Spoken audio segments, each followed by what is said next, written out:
എനിക്ക് സത്യം പറഞ്ഞാൽ എനിക്കൊരു വലിയ അഭിമാനം തോന്നി. കേരളത്തിൻ്റെ ചീഫ് സെക്രട്ടറി അത്രയും ഒരു പവർഫുൾ ആയിട്ടുള്ളൊരു പോസ്റ്റാണ് ഇട്ടിരിക്കുന്നത്.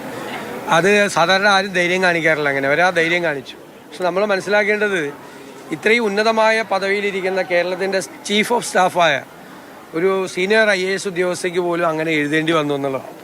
അപ്പോൾ കേരളം തമ്മിൽ പുരോഗമന കേരളമാണ് എന്നൊക്കെ നമ്മൾ അഭിമാനിക്കുന്നെങ്കിലും ഒരുപാട് പേരുടെ മനസ്സുകളിൽ യാഥാസ്ഥിതികമായ ചിന്തയുണ്ട്.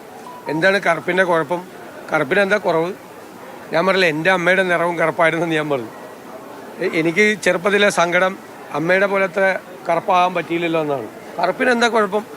അത് തിരിച്ച് ചോദിച്ചു എന്നുള്ളതാണ് ആ പോസ്റ്റിൻ്റെ ഏറ്റവും വലിയ ഒരു പ്രസക്തി.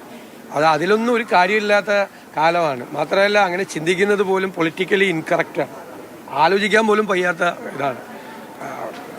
കേരളം ഇപ്പോഴും യാഥാസ്ഥിതിക ചിന്തകൾ, വർഗീയതയുടെ കാര്യത്തിലാണെങ്കിലും ഇത്തരം കാര്യങ്ങളിലാണെങ്കിലും ഒരുപാട് യാഥാസ്ഥിതിക ചിന്തകൾ വച്ചു പുലർത്തുന്ന ഒരു സ്ഥലമാണ് എന്നുള്ള ഓർമ്മപ്പെടുത്തൽ കൂടിയാണ് ശരിക്കും ഈ പോസ്റ്റ്. ഉണ്ടാകണം, ഉറപ്പായിട്ട്. പുതിയ തലമുറയിലേക്ക് അത് പോകരുത്.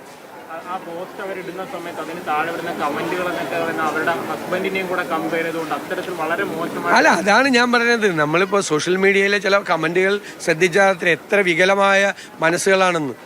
പണ്ട് റെയിൽവേ സ്റ്റേഷനിലെ നമ്മുടെ ടോയ്ലറ്റിലും പബ്ലിക് ടോയ്ലറ്റിലൊക്കെ അശ്ലീലം എഴുതി വയ്ക്കുമായിരുന്നു ആളിൽ.